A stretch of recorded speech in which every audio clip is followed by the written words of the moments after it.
우리 함께 볼 하나님의 말씀은 로마서 1장 1절에서 7절의 말씀입니다. 로마서 1장 1절에 7절 우리 한 절씩 교독합니다.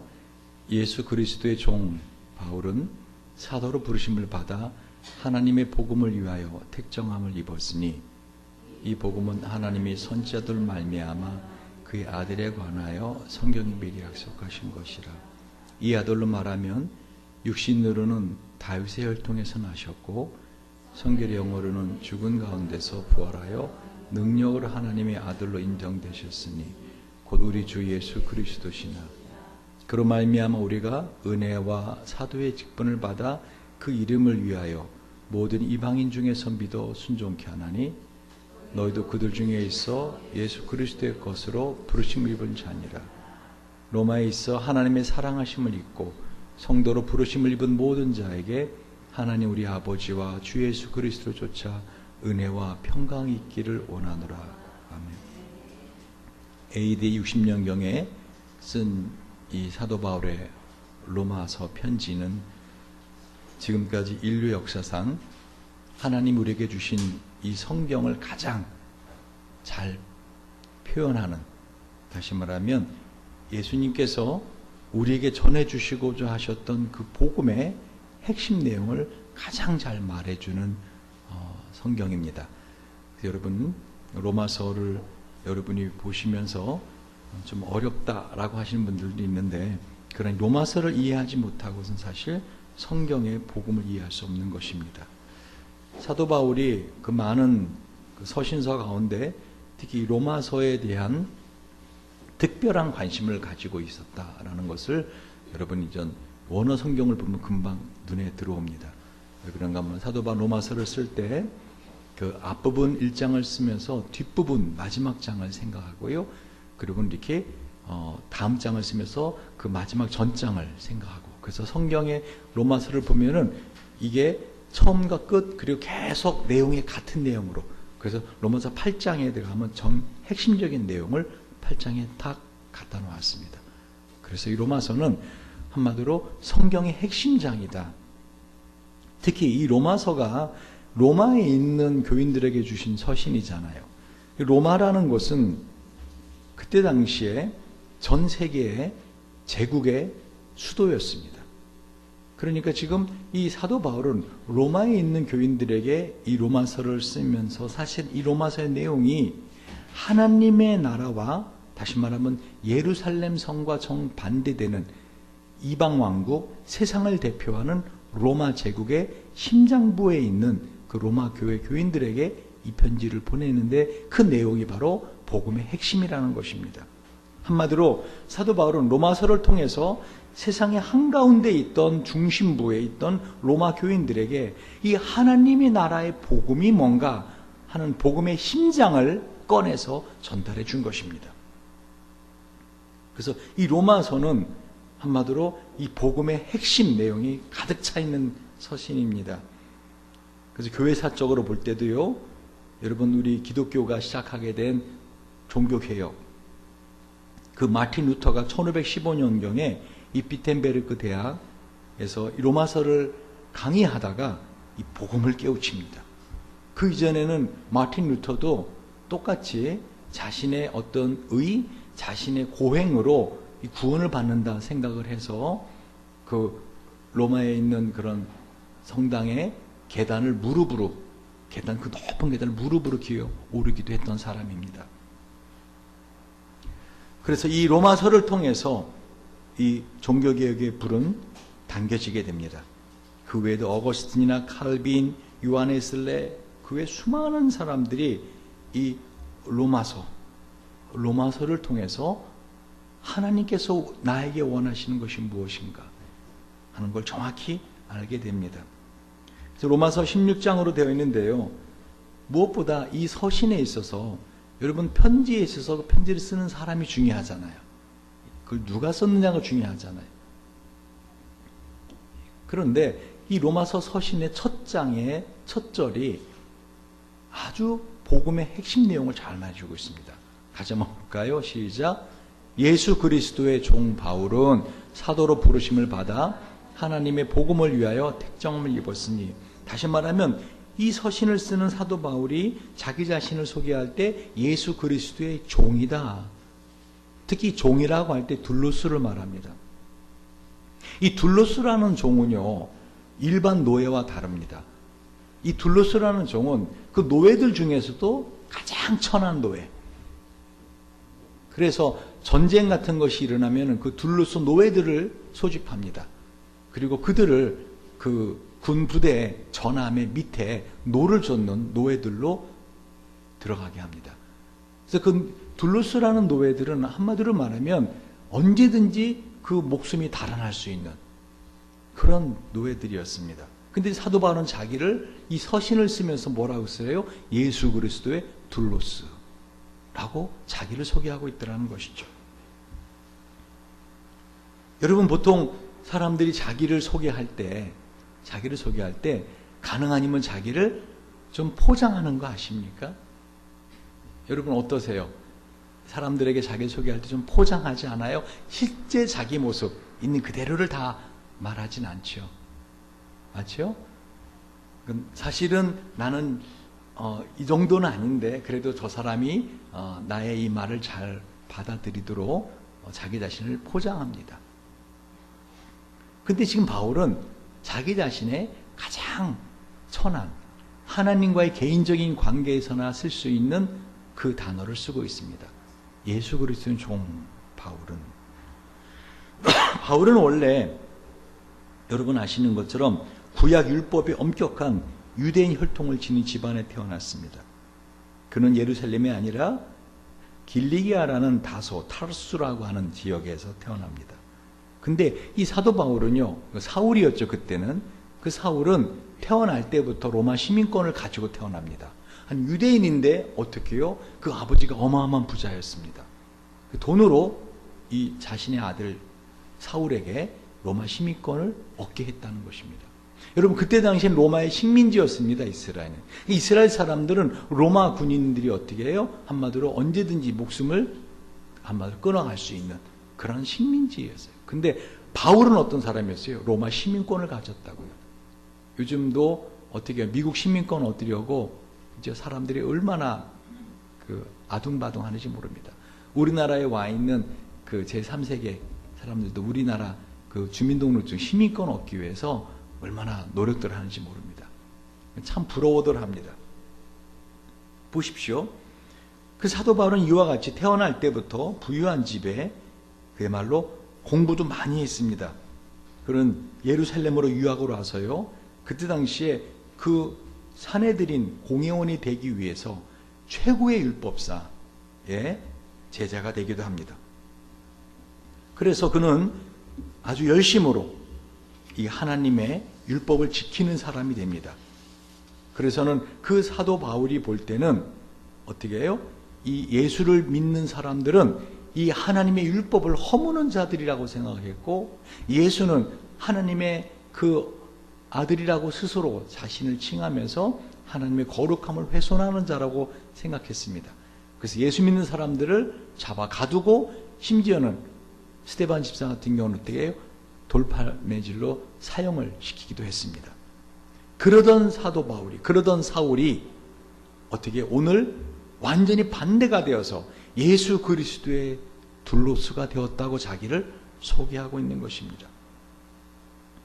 거듭 말씀드리지만 사도 바울은 하나님의 말씀 율법을 모르는 사람이 아닙니다. 그때 당시에 최고의 성경을 가르치던 가마리엘이라고 하는 그 랍비의 한마디로 제자였습니다. 요즘으로 말하면 사내들이 공회원은 어떤 자인가 하면요, 국회의원, 판사, 검사 세 가지 직분을 같이 가진 사람입니다. 그러니까 사울은 한마디로 세상적으로 보면 어떻게 해요? 대단한 사람입니다. 그런데 그런 자신을 갖다가 소개할 때 뭐라고 소개했다고요? 자기를 둘로스다. 그 천한 노예 중에 가장 하층내 둘로스다라고 표현하고 있어요. 여러분, 이게 예수 그리스도의 종이라고 표현된 사도 바울의 복음의 핵심입니다. 여러분, 오늘 설교 제목이 무엇입니까? 나는 누구인가? 여러분, 자기 자신을 누구라고 생각을 하고 있습니까? 지금 사도 바울은 여기뿐만 아니라 사도 바울의 모든 서신을 보면은요, 끊임없이 자기가 예수 그리스도의 둘로스, 나는 그리스도의 노예다, 나는 그리스도의 종이다, 끊임없이 이거를 반복합니다. 계속 똑같은 말을 합니다. 분명한 자기 의식이 있었다는 거죠. 나는 뭐라요? 나는 종이다, 나는 노예다, 나는 둘로스다. 여러분 스스로 어떻게 생각하십니까? 전 사실 이 로마서를 처음을 시작을 하면서, 저는 로마서를 예전에도 강의를 했었고 이번 로마서를 강의하려고, 여러분 한번 읽어보십시오. 1장에 16장까지. 그리고 오랜 시간이 안 걸려요. 저는 1시간이 안 걸립니다. 한 40분 정도면 여러분 충분히 읽을 수 있는 얄팍한 서신입니다. 근데 이 짧은 서신이 갖고 있는 무게가 얼마나 무거운지요. 그래서 여러분에게 이걸 강의할 것인가, 좀 말 것인가, 이걸 제가 이번 한 주간 고민을 해야 됩니다. 왜 그런가 하면, 여러분이 지금 알고 있는 복음, 그것이 아주 어떻게 보면은 정말 우리 장로님이나 우리 권사님이나 많은 분들이 정말 평생을 예수 믿으신 분들이에요. 근데 평생을 예수 믿고 복음을 듣고 성경을 아는 분들이기 때문에, 우리 전사님 같은 경우도 특히 그러기 때문에 이 복음의 진짜 내용을 오해하고 있을 수 있다는 거죠. 지금 얼마나 많은 교회에서 얼마나 많은 목사들이 이 복음과 정반대되는 내용을 복음이라고 가르쳐주고 있는지. 그러니까 여러분이 그게 굳어져서 아무리 제가 복음을 말을 해도 여러분 어떻게 그 복음을 자기가 생각하는 하나님으로 받아들이고 있더라는 것이죠. 그래서 그러한 여러분에게 이거를 한다는 게 얼마나 이게 어리석은 일인가 하는 갈등이 제가 있으면서, 그래도 이게 중요하기 때문에 로마서 1장을 일단은 시작을 해봅니다. 자기 자신 누구인가? 저도 마찬가지예요. 저도 예전에 로마서를 강의했지만은요, 그 깊은 뜻을 이번에 다시 로마서를 보면서 내가 미처 깨닫지 못한 일이 참 많았구나 하는 걸 다시 저 자신을 깨닫고, 저 자신이 여전히 이 설교자로서, 이 설교자는 입만 살아서 말만 하는 자가 아니라 이 말씀이 내 삶의 인카네이션, 성육신 돼서 내가 그 말씀대로 살아내야 되는 사람이거든요. 근데 그러면 목사님은 설교하는 대로 산다? 그게 아니라 제가 설교하는 내용대로 살기 위해서 몸부림치는 자라는 것입니다. 여러분, 지금 사도 바울이 자기 자신을 둘로스라고 인식하고 있는 것처럼 저와 여러분도 하나님의 복음의 종으로 살기를 축원드립니다. 이 내가 누구인가, 곧 예수 그리스도의 종이다 하는 생각을 갖고 있으면은 여러분 어떤 삶을 살 수 있는지 아십니까? 빌립보서 1장을 보면은요, 제가 있습니다. 빌립보서 1장 1절에 보면 그리스도 예수의 종 바울. 지금 또다시 빌립보서 서신을 바울은 뭐라고 말해요? 그리스도 예수의 종 둘로스라고 자기를 소개합니다. 14절부터 보면은요, 형제 중 다수가 나의 매임을 인하여 주 안에서 신뢰함으로 겁없이 하나님의 말씀을 더욱 담대히 말하게 되었느니라. 어떤 이들은 투기와 분쟁으로, 어떤 이들은 착한 뜻으로 그리스도를 전파하나니, 이들은 내가 복음을 변명하기 위하여 세우심을 받은 줄 알고 사랑으로 하나, 저들은 나의 매임에 괴로움을 더하게 할 줄을 생각하여 순전치 못하게 다툼으로 그리스도를 전파하느니라. 그러면 무엇이뇨? 외모로 하나, 참으로 하나, 무슨 방도로 하든지 전파되는 것은 그리스도니, 이로써 내가 기뻐하고 또한 기뻐하리라. 이것이 너의 강구와 예수 그리스도의 성령의 도우심으로 내 구원에 이르게 할 줄 아는 거로, 나의 간절한 기대와 소망을 따라 아무 일에든지 부끄럽지 아니하고 오직 전과 같이 이제도 온전히 담대하여 살든지 죽든지 내 몸에서 그리스도가 존귀되게 하려 하나니, 이는 내게 사는 것이 그리스도니 죽는 것도 유익함이니라. 빌립보 교회를 사도 바울이 개척했습니다. 그런데 빌립보 교회의 교인들이요, 사도 바울이 감옥에 갇히자 두 파로 갈라지게 됩니다. 한 파는 뭐죠? 사도 바울 선생님이 감옥에 갇혔으니 우리가 대신하여 복음을 열심히 전하자. 제가 만약에 병원에 입원하거나 그러면 여러분이 저 대신 열심히 전도할 걸 아는데 제가 건강해가지고 이렇게 열심히 전도를 해서 여러분이 미처 다 안 하고 있는 것도 잘 압니다. 여러분 전도하고 싶죠? 막 열정이 막 속에서 막 부글부글 끓는데 그죠? 감히 목사님보다 내가 더 많이 하면은 우리 목사님 창피해져서 어떡하나 하고 이제 안 하고 있는 거 절제하는 거 다 압니다. 해도 됩니다. 저도 제가 예수 그리스도의 종이라고 하는 의식을 가지려고 합니다. 근데 또 다른 편은 어떤 사람들이에요? 사도 바울이 감옥에 갇혔어? 자기만이 하나님의 종, 자기만이 전도하는 사람처럼 설쳐대더니 감옥에 갇혔구만. 내가 진짜 하나님의 종이지. 내가 복음을 잘 전하지. 하고는 그 빌립보 교회 사람들 중에서 어떻게 해요? 감옥에 있는 사도 바울이 이 소리를 들으면 어떡할까요?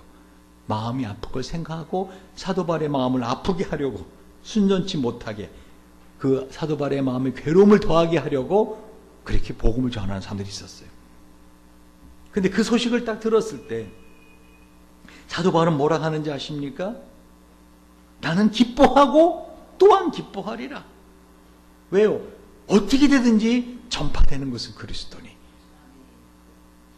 다시 말하면 사도 바울은 어떤 상황에 있었든지 기뻐하며 살았다는 거예요. 이게 내가 사도 바울처럼 그리스도의 종이다, 나는 종이다, 나는 노예다 라는 자의식을 갖고 사는 사람들이 갖는 어마어마한 축복입니다. 뭐죠? 항상 기뻐하며 살 수 있어요. 어느 정도인지 아십니까? 이제도 온전히 담대하여 살든지 죽든지 내 몸에서 그리스도가 존귀되게 하려 함이니. 이게 진정한 툴로스의 정신입니다. 이게 진정한 노예, 자기가 정말 예수 그리스도의 종이다 하는 사람의 생각은 뭐지요? 자기 자신이 존귀해야 되는 걸 개의치 않습니다. 오직 그리스도가 어떻게 하면 존귀될 것인가. 할렐루야. 여러분, 저는 이 로마서를 다시 대하면서 키에르케고르 책을 다시 보게 되었어요. 그 쉐렌 오비의 키에르케고르. 어떻게 보면 저의 이 사상의 이 가장 깊은 뿌리는 성경이고요. 그러나 사람이 쓴 책 중에서 저에게 이런 어떤 사상적인 근간을 주는 사람은 키에르케고르입니다. 빅토르 프랑클이라는 사람을 제가 전공했지만 그 빅토르 프랑클이 뿌리를 둔 사람이 키에르케고르고, 키에르케고르는 한마디로 기독교 실존주의 철학 세계의 대부입니다. 이 키에르케고르가 자기 자신을 어떻게 생각하고 살았는지 아십니까? 자기는 참회자다. 참회자. 나는 회개하며 사는 사람이다. 나는 참회자다. 그래서 이 키에르케고르는 이 방대하고 심오한 그 책들을 출판해낼 때 자신의 이름으로 안 냈습니다. 다들 여러 다양한 이름으로 책을 내요. 그러니까 그게 자기 이름으로 출판되는 것이든 다른 이름으로 하는 거 상관 안 한다는 거죠. 이 진리만 사람들에게 전해지면 된다 하면서 그 엄청난 책들을 다 다른 이름으로, 다양한 이름으로 저자를 출판하게 됩니다. 여러분 어떠세요? 만약에 여러분이 책을 낸다 그러면 다른 사람 이름으로 내겠어요? 저는 그 책이 보통 내용이 아니라 깊이 있고 정말 대단한 책이면 어떻게 그럴 수 있었는가? 자기 자신이 참회자라는 자의식을 갖고 있었죠. 그런데 여러분, 사람들은요, 특히 교회 교인들까지도 이 신을 자신의 종으로 부려먹으려 하는 거 아십니까? 제가 여러 번 말씀을 드렸어요. 이 기독교는 종교가 아니다. 기독교는 다른 종교와 참 다르다. 다른 종교는 다 뭐죠? 우상을 섬기는 거다. 어떤 우상을 섬기니까? 여러분, 부처 앞에 가서 막 비나이다, 비나이다, 부처님 비나이다. 제가 지난번 홍콩에 갔더니 뭐라고요? 집집마다 가게마다 삼국지에 관우장군 상을 이렇게 세워놓고 관우장군을 섬겨요. 여러분, 근데 진짜로 섬기는 것은 그 부처님입니까? 진짜 그 관우장군입니까? 섬기는 그들이 그들의 신입니까? 그 사람들의 신입니까? 진짜 그들이 섬기는 대상은 누굽니까 지금? 누구죠? 자기 자신 아닌가요? 제가 물어봤어요. 왜 홍콩 사람들은 다 집집마다 가게마다 다 관우장군 상을 만들어 놓고 섬기냐 그랬더니 그 중에 한 홍콩 사람이 영어를 잘하더라고요. 한마디로 이 관우가 싸움을 잘한다는 거예요. 그래서 우리 집이나 가게에 혹시라도 우리에게 해코지를 하려거나 악한 영들을 잘 막아준다는 거예요. 그래서 관우 장군을 잘 모시면은 집안 식구 다 건강하고 우리 가게 부자 되고. 근데 여러분 어디서 많이 들어본 소리 아니에요, 이거? 지금 많은 교회에서 이게 기독교라고, 이게 하나님이라고 가르치지 않아요. 예수 믿으면 건강해진다. 예수 믿으면 너가 소원하는 거 이루어진다. 예수 믿으면 부자 된다. 근데 그 모든 그 우상의 핵심으로 들어가면 결국은 누굽니까? 누굴 섬기는 거예요, 결국은? 부처님 섬기는가, 관우 섬기는 것 같지만 누굴 섬기는 거예요? 나를 섬기는 거 아닌가요? 여러분이 예수를 믿고 신앙생활을 하다가 하나님에게 조금이라도 실망하는 마음을 갖는다?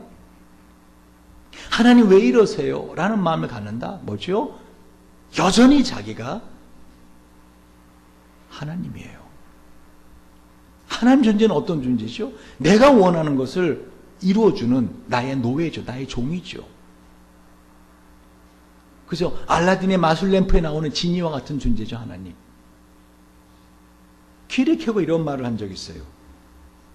좀 어려워요. 잘 들으셔야 돼요. 키르케고 말이 철학서들이라 어렵고 제가 갖고 있는 책들이 옛날 책들이라 좀 어려워요. 직접적으로 인지되는 신은 우상이다. 살아있는 하나님은 인간에게 알려지지 않는다. 여기서 파악되는 신은 더 이상 재래적인 신, 그러니까 세상 사람들이 이제까지 생각해오던 그런 식의 신, 하나님, 최상의 진, 선, 미의 주체. 많은 사람들이 하나님을 그렇게 생각하죠. 하나님은 거룩하시고, 하나님은 의로우시고, 하나님은 아름다우시고, 하나님 전능하시고, 인간의 삶을 원만하게 완성시켜주는 자가 아니다. 진정한 하나님은 그런 자가 아니라는 것이 쾌고르가 하는 말이에요. 오히려 인간의 삶에 견딜 수 없을 만큼의 의문과 이해할 수 없는 모순을 겉으로 드러나게 하시는 분이 진정한 하나님이다. 여러분이 살면서, 여러분이 하나님 믿고 살면서 세상의 사람들이 믿는 그 많은 종교하고 다르다는 걸 아셔야 돼요. 근데 제가 왜 그렇게 기복주의 신앙을 제가 싫어하고 그런 복받는다, 예수님이 그걸 왜 이렇게 제가 화를 내는가 하면 이 기독교의 본질을 완전히 바꿔버린 거기 때문에. 키르케고르의 또 다른 책 들의 백합 공중의 새라는 208쪽에 보면은요, 자연인 곧 거듭나지 않은 불신자는 자신의 힘과 두 발로 똑바로 서는 데 가장 큰 만족을 느낍니다. 그러나 참으로 절대자 하나님을 아는 자는, 그리고 절대자 하나님을 알므로써 자기 자신을 아는 자는 오직 그 하나님 앞에 무릎을 꿇는 데서만 더 없는 행복을 찾습니다. 여러분, 항상 복음이 뭔가, 여러분의 인생을 살다가 해결되지 않은 문제, 또는 내 마음이 힘들어지는 문제들을 만나면은요, 항상 이 복음이 뭔가를 생각하시고 그 뿌리로 들어가야 됩니다. 뿌리로 들어가야 돼요. 그 뿌리가 어디서 시작하죠? 창세기에. 여러분, 첫 번째 인간이었던 아담과 이브는요, 우리의 삶의 이 모든 복음에 대한, 왜 내 삶에 이런 아픔이 오는가, 고통이 오는가, 이걸 어떻게 해결해야 되나 할 때 항상 근원적인 해결책이 그 뿌리에 있습니다.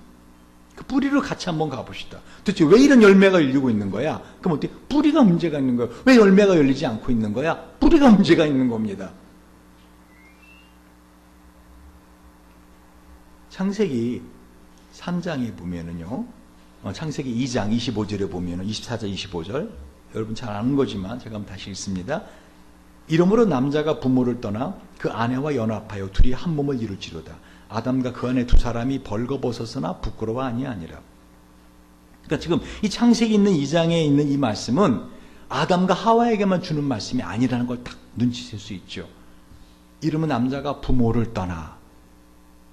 이건 신약성경 에베소 나오는 말씀이에요. 그럼 아담과 이브는 부모가 있어요, 없어요? 이렇게 이제 여러분에게 질문하는 저를 여러분은 나를 도대체 목사님 어떻게 보는 거야 도대체? 이런 눈빛으로 입에서는 뭐라 그랬어 조금 전에? 있어요. 그 부모님 이름이 뭐예요 도대체? 아담과 이브 부모님 누구예요 그럼? 아담과 이브는 첫 번째 사람이에요. 부모가 있어요 없어요? 근데 왜 이러므로 남자가 부모를 떠나 그 아내와 연합하여 둘이 한 몸을 이룰 줄아. 하나님은 지금 아담과 이브에 나오는 우리에게, 이 인류에게 주시는 메시지라는 거예요. 단순히 이게 아담과 하와의 이야기가 아니라는 거예요. 이 한 단어에도 우리는 딱 눈치를 채셔야 된다고요. 아, 이게 아담과 이브의 그 사람들에게만 한 말씀이 아니구나. 선악과 악의 나무를 따먹지 마라. 이거 먹으면 죽는다. 그게 아담과 하와에게만 한 말이 아니라 지금 이 2018년을 살아가는 저와 여러분에게 똑같이 말씀하시는 말씀이구나. 이 말씀은 창세기 있는 이 말씀은 아담과 하와의 옛날에 이럴 때가 아니라 지금 이 시대에 내가 고민하고 있는 문제, 나의 삶에 아픔을 가져오고 열매가 없다 할 때 왜 그러지? 하고는 뿌리를 보여주고 있는 거구나 하는 말씀이라는 것입니다. 두 사람이 벌거벗어서나 부끄러워 아니하더라. 진정한 그 남자와 여자의 하나됨, 그걸 통해서 하나님 뭘 말씀해 주시겠다는 거예요? 하나님과 인간의 하나됨, 그걸 알게 해주시겠다는 거예요. 근데 그거를 말로가 아니라 어떻게 해요? 아담과 이브가 서로 사랑함으로 실제로 하나됨으로써 하나님이 어떠하신가를 알게 해주겠다. 이게 창세기부터 계시록까지, 그리고 저와 여러분의 태어남부터 마지막 죽는 시간까지 하나님이 우리에게 전해주고자 하는 핵심적인 메시지라고요. 하나님과의 하나됨. 그러니까 바울은 지금 그 하나님과의 하나됨에 있어서 자기를 누구로 인식하고 있는 거예요? 종으로. 예를 들면은요, 우리 진수하고 노아가 결혼했는데 노아가 만약에 진수의 종이었다 합시다. 몸종이었어요. 옛날 시대로 말하면 그것도 보통 몸종이 아니라 아주 천한 몸종이었어요. 그런데 진수 도령님이 너무 그 몸종을 사랑해서 어떻게 해요? 자기가 정말 자기의 골수를 뽑아서 하여간에 정말 나 이 몸종을 내 아내로 맡고 싶어서 자유를 준 거예요. 이해가세요? 열심히 밤새 잠 안 자고 정말 몇 년 동안을 갖다가 정말 한 20년 이상을 열심히 모은 돈을 갖다 어떻게 해요? 다 그 몸값을 사서 그 노예 문서를 사가지고 이죠? 이 노아를 자유인이 되게 해줬어요. 그리고 아내로 맞아줬어요. 그랬을 때 그 아내가 된 그 노아는 어떤 마음이 들까요? 어떤 마음이 들겠어, 노아에?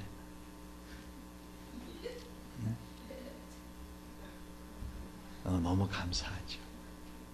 너무 감사하죠. 그런데 반대로 노아가 만약에 어느 왕국의 공주였어요. 그래서 진수는 감히 그 노아 공주님하고 결혼할 수 없는 신분이었어요. 그죠? 근데 노아가 진수를 사랑해서 어떻게 해요? 정말 자기가 공주임에도 불구하고 그 천민이었던 진수라고 하는 청년하고 결혼하기 위해서 그 왕궁을 떠나서 그 진수의 조그마한 그 몇 평 안 되는 오두막에 와서 살고 있어요. 그렇게 살고 있어요. 근데 사람이 살다 보면은 좋을 때도 있지만 어떻게 해요? 안 좋을 때도 있잖아요. 그럴 때 노아의 마음은 어떤 마음이 들까요? 어떤 마음이 딱 들까? 한마디로 내가 미쳤지. 내가 저런 놈 뭐 좋다고 내가 내 공주 그 궁궐 다 버리고 내가 지금 무슨 짓 하고 있는 거야? 자, 만약에 예전에 몸종을 하고 자기 자신 인식하고 그 아침에 아침상을 차리면서 어떻게 해요? 너무 사랑하는 마음으로. 그런데 이 신랑은 어떻게 해요? 자기를 몸종 대하듯이 안 대해요. 정말 자기 목숨보다 사랑하는 사랑의 대상으로 대해주더라는 거예요. 그럼 어떻게 정말 감사하고 기쁜 마음으로 아침상을 볼 것이고 그 아침상을 먹어주는 이죠. 그 진수 남편에게 감사함이 있지 않겠어요? 그렇죠. 근데 자기가 공주라고 한, 나는 원래 공주였는데, 난 손에 물도 안 묻히고 살 수 있는 사람인데, 근데 아침에 어떻게 해요? 처음에는 막 사랑하는 마음 하다가 좀 귀찮아지고 힘들어지고 피곤해지면 어떻게 해요? 아침에 일어났을 때 더구나 진수가 아침 안 줘? 그러면 어떤 마음이 탁 올라올까요? 내가 지금 여기 와서 같이 있는 것만으로 너는 고마워해야지. 내가 아침상 차리라고? 네가 차려 처먹어.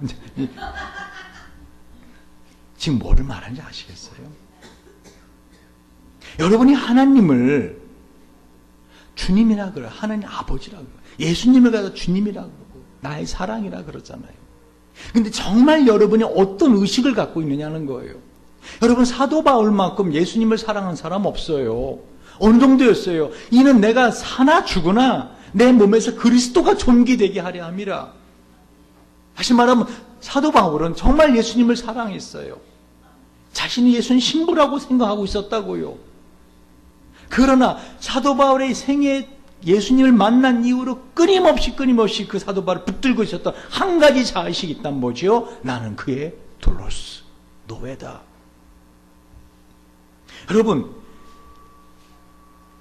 여러분이 어떤 교육을 받았건, 여러분이 어떤 경험을 생각을 했건, 성경에 말씀하는 복음이 여러분에게 왕노릇하게 하시길 바랍니다. 자기의 판단, 세상 사람들이 많은 윤리, 세상 사람들이 생각하는 상식, 그것이 나의 왕이 되면 안 된다는 거예요. 지금 바울이 왜 이 복음의 핵심인 로마서를 쓰면서 예수 그리스도의 종 바울은이라고 하는지 아세요? 예수 그리스도가 복음이라는 거예요. 바울은 지금 그 복음의 종이 되겠다는 거예요. 그럼 복음이 뭐냐는 것이죠. 여러분, 복음의 뿌리가 아까 말했잖아요. 그 아담과 하와의 선악을 하기 나무의 사건이라고요. 여러분, 3장 7절을 보면 창세기 3장 7절에 이에 그들의 눈이 밝아 자기들의 몸이 벗은 줄을 알고 무화과나무 잎을 엮어 치마를 하였더라. 여러분, 이 무화과나무, 여러분 딱 생각나는 거 없어요? 무화과나무, 예수님에 의해서 저주받은 나무예요. 마가복음 11장 13절에 보면 어떻게 해요? 예수님 십자가에 죽으시기 위해서 예루살렘 성에 입성한 다음 날 아침에 일찍 시장하셔서 잎사귀가 무성한 무화과나무에서 열매를 찾았는데 열매가 없어요. 예수님 어떻게, 넌 앞으로 영원히 열매를 맺지 못하리라. 그때 어떻게 뿌리까지 말라버리잖아요. 그 사건이 있었어요.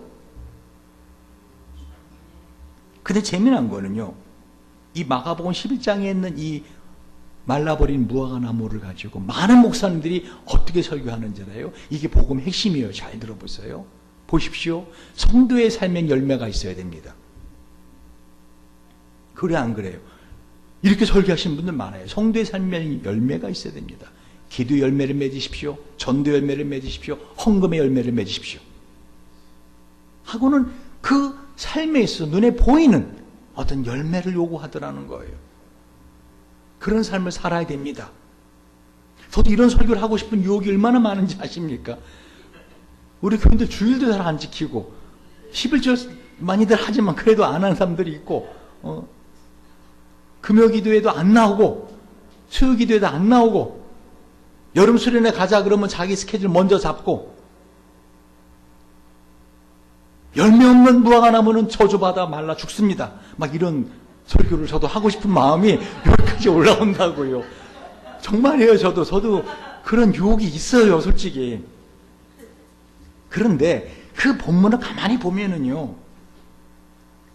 이는 무화과의 때가 아님이라고 되어 있거든요. 여러분, 이 무화과의 때가 아니다? 그럼 예수님이 아직 때가 아닌데 가서 무화과나무 없다고 나무를 저주해서 말라 죽인다? 다시 말하면 사과가 열릴 때가 아닌데, 나연아, 아버지가 사과 농장 하시면서 사과가 열릴 때가 아닌데 가갖고 이 나무 사과 안 열리네 하고 도끼로 다 찍어버리던? 아직 때가 아닌데. 절대로 그런 일 없다 그러잖아요. 보십시오. 근데 이 무화과나무의 때가 아니다 할 때 그 때가요, 여러분이 일반적으로 알고 있는 그 때가 아니에요. 다시 말하면 크로노스가 아니에요. 헬라어 단어가 원문을 보면은요, 카이로스는 단어를 써요. 이 크로노스 뭐냐? 그 시간이 여기 때가 되는 시간, 그러니까 무화과나무 열리를 때 그 시간, 시기가 됐다. 근데 그 단어가 아니라 카이로스라는 단어.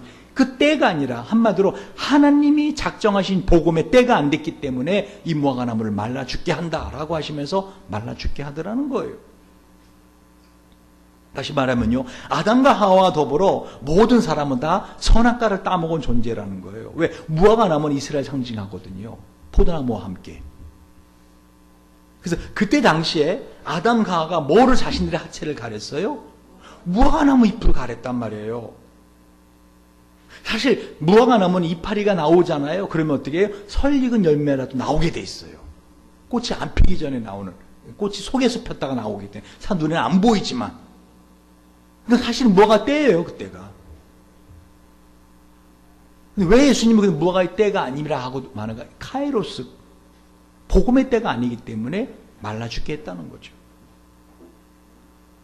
여러분, 이 무화과 나무 그러면은요, 이 모세 오경을 달달달 외우던 이스라엘 사람들은 딱 떠올라요. 아담과 이브의 무화과 나무, 그게 말라 죽었다. 무화과 나무이 말랐다. 여러분, 무화과 나무 잎으로 자신들의 하체를 가렸잖아요. 근데 이파리가 말라보세요. 바삭바삭 말라보세요. 어떻게 돼요? 하체가 어떻게 돼요? 나무 잎으로 가렸는데 어떻게 해요? 드러나지 않아요? 다시 말하면, 주님은 오히려 반대의 말씀을 하고 있는 거예요. 복음은요, 너의 열심으로 되는 게 아니다라는 거예요, 지금. 그걸 말씀하시는 거예요. 복음은 너의 열심으로 맺어지는 열매가 아니다. 너가 하려고 하는 행위와 열심을 통해서 하는 것은 다 외식적인 신앙이다. 그것은 오히려 하나님의 저주의 대상이다. 여러분, 성경은 온통 이 말씀이에요. 온통 복음이에요. 주님께서 이 아담과 하와에게 뭐라고 말씀하셨죠? 선악을 따먹은 아담과 하와에게 내가 어디 있느냐? 내가 너 어딘지 모르겠다. 못 찾겠다. 깨꼬리 깍꿍 그게 아니에요. 뭐죠? 지금 너는 누구냐? 그 물어요. 너 지금 어떤 사람이 되었느냐? 하나님은요, 저와 여러분의 인생에 끊임없이 이걸 질문하십니다. 네가 어디 있느냐? 여러분이 만약에 자기 스스로를 갖다가 선악을 알게 하는 나무 열매를 따먹고 내가 하나님이 되려고 하는, 이건 선이야, 이건 악이야. 내가 이제까지 본 경험으로는 그래, 내가 배운 상식으로는 그래, 율법이 그래, 윤리가 그래 하면서 어떻게 해요? 이게 선이고 이게 악이야 하는 모든 것은 다 뭐예요? 선악을 알게 하는 나무를 먹는 거라는 거예요. 하나님은 아주 정확하게 말씀하십니다. 잃은 자를 찾으시는 하나님. 다시 말씀드려요. 내가 어디 있느냐? 지금 뭐 하고 있는 거예요? 내가 너를 찾고 있다라는 거예요, 하나님이. 네가 어디 있느냐? 지금 뭐라는 거예요? 네가 어디 있는 장소를 몰라서 물어본 게 아니라 너는 지금 잃어버린 자가 되었다는 거예요. 하나님이 그 말씀을 하실 때는 뭘 말씀하시는 거예요? 내가 너를 용서해 주겠다는 거예요. 근데 아담과 하와는 어떻게 했죠? 나와서 회개한 것이 아니었어요. 끊임없이 핑계를 대죠. 하나님이 만들어진 여자, 저 여자가 나에게 주어서 내가 먹었습니다. 그죠? 여자는 저 뱀이 나를 꿰서 먹었습니다. 그 참된 회개가 뭐냐면요, 자기가 잃어버린 자라는 것을 고백하는 거예요.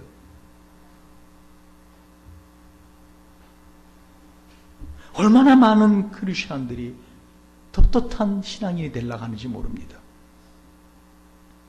예수님도 그 바리새인과 세리의 기도를 듣고 뭐라고 말씀하시죠? 바리새인은 나는 저 세리와 같지 않아서 내가 일주일에 몇 번씩 금식을 하며 10의 1을 내며 하면서 자기의 신앙적인 거를 자랑하잖아요. 세리는 어떻게 해요? 감히 눈을 들 하늘을 보지도 못하고 가슴을 치며 나는 죄인일 수도 용서하소서. 이게 뻔뻔하잖아요. 바리새인은 당당하고요. 여러분, 죄를 지었으면 죄값을 받아야 되는 거 아닌가요? 근데 세리는 뭐라고 말하고 있어요? 나는 죄인입니다. 용서해달라는 거예요. 근데 주님은 두 사람의 기도 중에 누구의 기도를 받으셨다고요? 세리의 기도를 받으세요. 지금 사도 바울이 자기 자신이 예수 그리스도의 종이라고 말하고 있어요. 여러분, 자기가 예수 그리스도의 종으로서 자기는 잃어버린 자로서 살았는데 하나님이 매일매일 자기를 찾아주는 거예요. 할렐루야. 여러분, 건강에 대한 감사를 가진 사람은요, 건강을 잃은 사람이에요. 그래, 안 그래요? 여러분, 정말 자기가 소중히 여기던 거 잃었다 찾으면 어때요? 기쁘지 않아요? 근데 다음날 또 잊어먹었어. 전날 찾았어. 기뻐요, 안 기뻐요? 기뻐요. 다음날 또 잊어먹었어. 또 찾았어. 기뻐요, 안 기뻐요? 기뻐요. 근데 안 잊어먹었다고 생각해. 늘 있던 데 있다고 생각해. 거기 있다고. 그건 항상 기쁘지 않아요. 이건 당연히 내 거야. 여러분, 하나님은 저와 여러분에게 지금 뭘 말씀하는 것 같아요? 저와 여러분의 신앙이 당당한 신앙인으로 사는 것이 아니라 평생 어떻게 해요? 뻔뻔한 신앙인으로 살기 원하시는 거예요. 잃어버린 자가 되기를 원하는 거예요. 스스로 자기가 자기를 찾는, 자기가 자기의 의로 무화과나무 침을 하는 자가 아니라 벌거벗을 때 나와서 하나님 나 어떡하죠? 그 모습을 주님은 원하신다는 거예요. 여러분, 누가복음 15장에 정확히 찾으시는 하나님이 나오죠. 내가 어디 있느냐? 아담에게 물으신 그 주님, 아담을 찾으시는 하나님. 누가복음 15장에 정확히 나와요. 그 세 가지 비유가 있잖아요. 첫 번째 뭐예요? 한 드라크마를 잃어버린 여인, 열 드라크마 중에서. 여러분, 이게 상당히 상징적인 거 아세요? 제가 특히 요즘 상징에 대해서 되게 관심이 많거든요. 상징 신화에 대해서. 이 상징적이다 할 때요, 열 드라크마는 십계명을 말을 해요. 그 중에 하나를 잃어버리면 다 어긴 거예요. 하나를 잃어버리면. 물론 신랑이 신부에게 결혼의 상징으로 준 동전입니다. 그러나 그 상징이 있다는 거예요. 두 번째는 100마리 양 중 한 마리 잃어버린 양 찾아서 91마리를 길에 두고 들판에 두고 떠나는 목자 이야기죠. 세 번째는 뭐죠? 돌아온 탕자 이야기죠. 비유가 몇 개예요? 몇 개예요? 3개잖아요. 근데 예수님께서 뭐라 그래요? 한 비유를 들으라 하고, 이 세 가지가 하나의 비유라는 거예요. 그러니까 세 가지가 다른 내용이지만 결국 예수님이 지금 말씀하고자 하시는 내용은 하나라는 거예요. 내가 너에게 하나의 비유를 말하니 들어라 하면서 세 가지 비유를 말씀하세요. 이 하나의 비유를 왜 하시는지 아세요? 누가복음 15장 1절부터 보시면 아시겠지만은요, 예수님께서 항상 이 세리와 창녀들, 죄인들하고 함께 계셨거든요. 그랬더니 바리새인과 서기관들이 그게 마음에 어떻게 해요? 불편한 거예요. 저 어떻게 예수는 항상 세리와 저 죄인들, 창녀들하고 함께 어울려 다니냐? 심지어 마지막 예수님이 십자가 죽으시기 전에 그 머리부터 발끝까지 향유를 부었던 마리아는 어떤 여인이었어요? 창녀 일을 하던 여인이었어요. 했던 여인이 아니라. 그 여자가 벌었던 그 모든 돈은 어떻게 해서 벌었을까요? 다 창녀 일을 해서 번 돈이에요. 그걸로 모은 향유를 어떻게 해요? 머리다 붓는데 예수님은 그거를 받으신단 말이에요. 이게 복음이란 말이에요. 그래서 예수님이 이 복음이 전해지는 곳마다 이 이야기 같이 전해져야 된다 하고, 마치 이 기차의 두 레일처럼 이 복음과 이 여인이 한 이 이야기가 같이 전해져야 된다라고 말씀하는 거예요. 이게 복음의 핵심이라고요. 이렇게 말씀을 드리고 보여주셨음에도 불구하고 우리는 끊임없이 세상 사람들이 생각하는 율법, 세상 사람들이 생각하는 하나님으로 하나님 믿으라는 거죠. 내가 하나님이 되는 거죠. 내가 선악을 알게 하면 내가 먹고 내가 판단하고. 결국은 뭐예요? 나는 사도 바울처럼 노예로서 둘로서의 의식을 갖고 살아야 되는데 하나님을 갖다가 자기의 노예 삼으려고 하는 그 신앙을 갖고 있더라는 거, 신앙을 갖고 있더라는 거예요. 예수님이 세 가지 비유를 왜 말씀하셨다고요?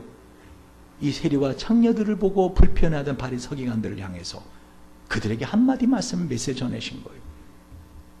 하나님 어떤 분인가? 찾으시는 하나님이라는 거예요. 할렐루야. 말씀을 정리합니다. 여러분 자기 자신이 누구라고 생각하며 삽니까?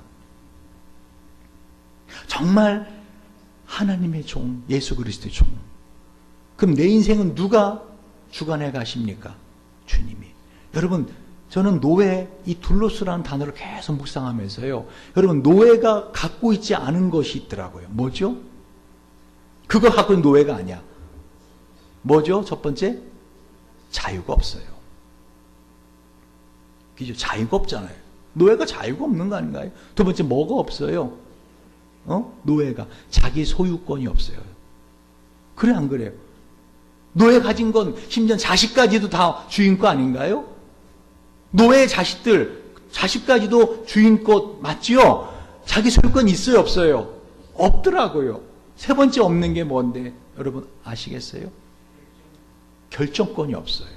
자기가 스스로 결정을 못해요. 아무리 자기 생겨도 오늘은 내가 이 일을 해야겠다. 주인이 아니다. 얘야 저거 해라. 그럼 어떻게 해? 그거 해야 돼요. 한번 이게 옳습니다. 잘 들으세요. 이게 옳습니다. 근데 주인이 아니다. 이게 옳다. 그럼 어떻게 해야 돼요? 이 주인이 말씀하신 게 옳은 거예요. 왜 사도 바울이 자기를 이 복음을 서신하면서 예수 그리스도의 종이라 하는지 아시겠어요? 이 제국의 심장부에 있던 로마 교회인들에게 이 복음을 전하면서 사도 바울이 예수 그리스도의 종이라고 한 이유를 아시겠냐고요. 저와 여러분은 아직도 마귀가 우리 마음속에 생각을 집어넣는 그것에 매여 있는 거 아세요? 아직도 평생을 살아가면서 여러분이 보았고 들었고 교육받았던 그것의 노예가 되어 살고 있는 거 아십니까? 그래서 여전히 내가 나의 주인이라고 생각하고 있어요. 여러분, 그러니까 자기가 자기의 주인이니까 자기의 가진 건 이뤄질까봐 벌벌 떨잖아요. 아니에요. 저와 여러분이 가진 모든 거, 여러분의 자녀들까지도 하나님의 소유입니다. 하나님이 알아서 하세요. 아멘.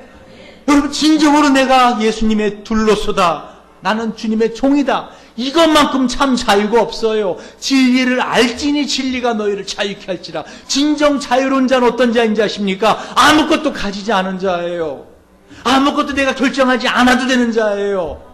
그럼에도 불구하고 하나님이 모든 것을 결정해 주시고 하나님 모든 것을 인도해 주시고 하나님 모든 것을 공급해 주시잖아요. 그 공급을 받는 사람은 어떤 마음으로 받을까요? 당연히 받는 거야. 이건 내가 누릴 만한 거야. 아니라 뭐죠? 감사합니다. 감사합니다, 하나님. 제가 시간이 너무 많이 지나서 더 이상 설교를 못하지만요. 여러분 집에 가서 마태복음 7장을 보십시오. 특별히 주님께서 이 거룩한 것을 개에게 주지 말며 너희 진주를 돼지 앞에 던지지 말라. 저희가 그것을 발로 밟고 돌이켜 너를 찢어 상할까 하며라. 이런 설교 제가 하잖아요. 그럼 많은 목사님들이 저 비난해요. 왜 그렇게 설교하신 분들, 그죠? 예수 믿으면은 이렇게 복 받고 예수 믿으면 이렇게 된다. 그렇게 안 되는 이유 뭐예요? 네가 기도가 부족해서 그래. 네가 죄가 있어서 그래. 너가 진정한 회개를 하지 않아서 그래. 회개 그런 의미 아니거든요. 회개라는 단어 자체가 메타노이아, 히브리어로는 슈브 그런 단어가 아니라고 전에 설교했어요. 사람을 갖다 어떻게 해요? 죄책감을 주고 사람들에게 두려움을 주고 사람들이 끊임없이 종교적인 신앙 행위를 하도록 막 푸시하죠. 근데 그렇게 나오는 열매가 아니다. 이 열매는. 여러분이 그러면 우리는 기도할 필요도 없고 전도할 필요도 없고 아무 섬길 필요도 없네. 그게 아니라 이 둘로스의 노예 의식을 갖고 사는 사람들은 어떻게 해요? 하지 말라고 해도 한다니까요. 거리가 멀어요, 교회가? 그게 감사하다니까요. 할렐루야. 거리가 멀기 때문에 내가 주님께 뭔가 드릴 게 있기 때문에 감사하다니까요. 난 정말 시간이 없어요. 난 정말 쫓겨요. 난 정말 힘들어요. 그러한 가운데 노예이기 때문에 마지못해 하는 게 아니라 사랑을 받아서 스스로 노예의 자리에 순복하게 되는 사람에겐 뭐예요? 내가 없는 가운데 드릴 수 있다라고 해서 더 기쁘다니까요, 그게. 그래서 이 마태복음 7장을 보시고요. 이것을 말씀하신 이유가 뭐예요? 바로 예수님을 비판하던 서기관과 바리새인들이라는 것을 마태복음 6장 5절 6절 보면 금방 알아요. 너희가 기도할 때 외식하는 자 같이 하지 마라. 한마디로 복음은 아주 은밀한 거라는 것이죠. 은밀한 거라는 거예요. 그래서 주님 어떻게 해요? 오늘 사도 바울이 예수 그리스도 종 바울은 할 때 어떻게 해요? 이건 바울만이 아는 거예요. 사도 바울에게서 하나님은 어떤 하나님이에요? 자기의 왕이시요 자기의 주인 되신 하나님이에요. 하시겠습니다.